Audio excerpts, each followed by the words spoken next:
It's not a great time to be a mid-sized firm relying on the United States for 80% of your export sales. But that's exactly the situation faced by one of Africa's biggest makers of valves. Dynamic Fluid Control fears job losses will be triggered by U.S. tariffs on steel and related products. If you say, what am I worried about, is that, the longer the tariffs stay in place, the longer the situation will continue to disable us. CEO Tumitsello says DFC has been exporting into the United States duty-free.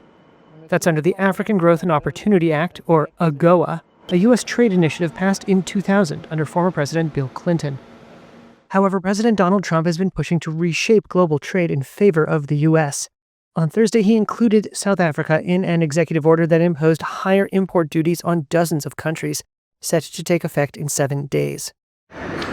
The Steel and Engineering Industries Federation of Southern Africa said tariffs on steel and related products threaten an industry that exported goods amounting to $1.8 billion in 2024.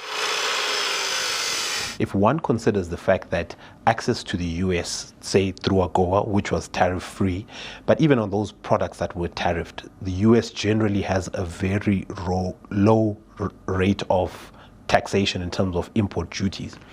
So the point is then that a tariff to then increase tariffs to 30% effectively nullify that market.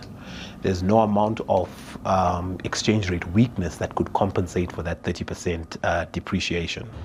The U.S. is South Africa's second largest bilateral trading partner after China. However, in the first 5 months of this year, iron and steel imports to the U.S. declined by around a quarter to $204 million compared with the same period in 2024. On Friday, South Africa said it would draft measures to support exporters across all sectors hit by the new 30% tariff, including the launch of an export support desk. However, some lawmakers criticized the support desk initiative as insufficient, with the Democratic Alliance, the second largest party in parliament, going as far as to call it, quote, laughable.